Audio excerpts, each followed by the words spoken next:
जरा सोचिए, हिमालय की ऊंची चोटियों के बीच एक दूधिया सफेद गुंबद चमक रहा है। ये सिर्फ कोई बिल्डिंग नहीं है, बल्कि शांति का एक जीता जागता प्रतीक है। जी हां, यह है शांति स्तूप। और आज हम इसकी कमाल की कहानी और इसके गहरे मतलब को समझने वाले हैं।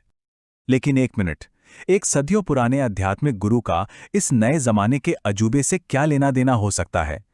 यही सवाल है जो हमें आज की कहानी के दिल में ले जाएगा। इसका जवाब न इतिहास और आज की दुनिया को जोड़ने वाले एक पुल जैसा है।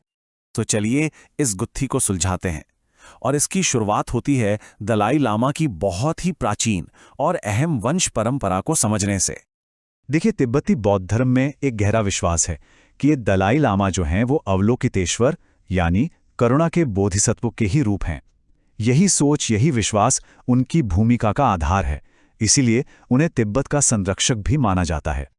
अब जरा इस सफर पर नजर डालिए।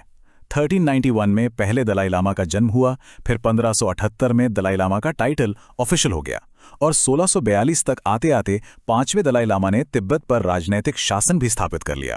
और फिर आता है 1959 का साल, जब 14वें दलाई लामा को तिब्बत छोड़कर भारत में शरण लेनी पड़ी। तो आप देख सकते हैं कैसे ये सिर्फ एक आध्यात्मिक पद से बढ़कर एक शक्तिशाली राजनैतिक पहचान बन गया। और बस यही वो कड़ी है।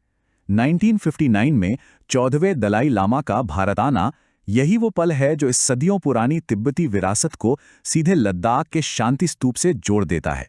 इसी वजह से भारत में उनकी आध्यात्मिक मौजूदगी इतनी मायने रखती है। ठीक है, तो कहानी यहां तक तो समझ आ गई।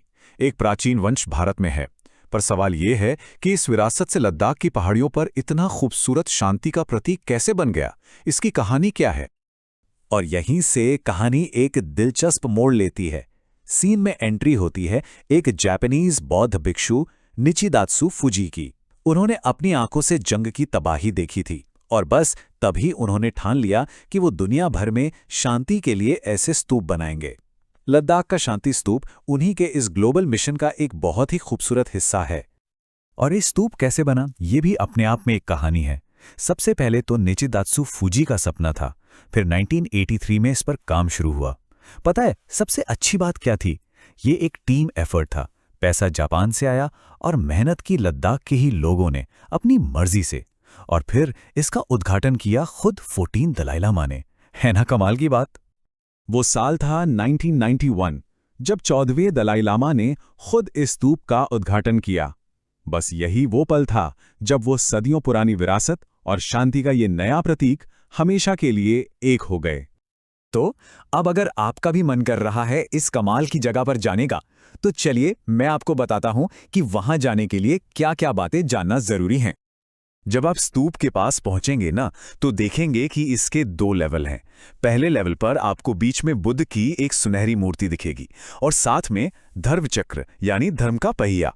और फिर जब आप दूसरे लेवल पर जाएंगे तो वहां दीवारों पर आपको बुद्ध के जीवन की पूरी कहानी देखने को मिलेगी। उनके जन्म से लेकर ज्ञान प्राप्ति और उनके महापरिनिर्वाण तक सब कुछ। अब वहां पहुंचना कैसे है? 2 रास्ते हैं। एक तो आप गाड़ी से सीधा ऊपर तक जा सकते हैं, लगभग 5 किलोमीटर का रास्ता है लेह शहर से, या अगर थोड़ी हिम्मत है तो 500 से ज्यादा सीढ़ियां हैं, चढ़कर जाइए, मजा ही कुछ और होगा।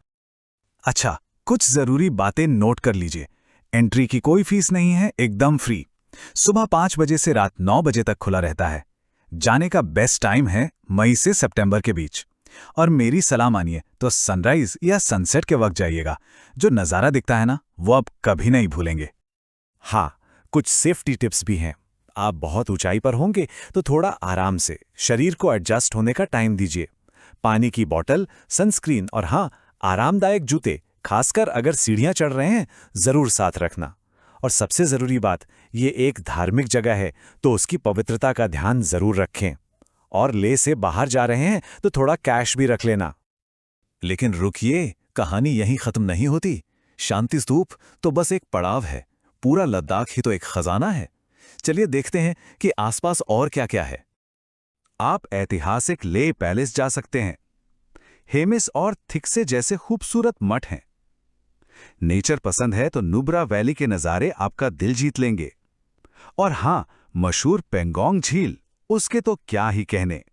तो कुल मिलाकर बात यह है कि शांति स्तूप सिर्फ एक ढांचा नहीं है, ये एक ऐसा स्मारक है जो पुराने जमाने के पत्थरों से नहीं, बल्कि आज के इंसानों के हाथों और शांति की एक कभी न खत्म होने वाली उम्मीद से बना है।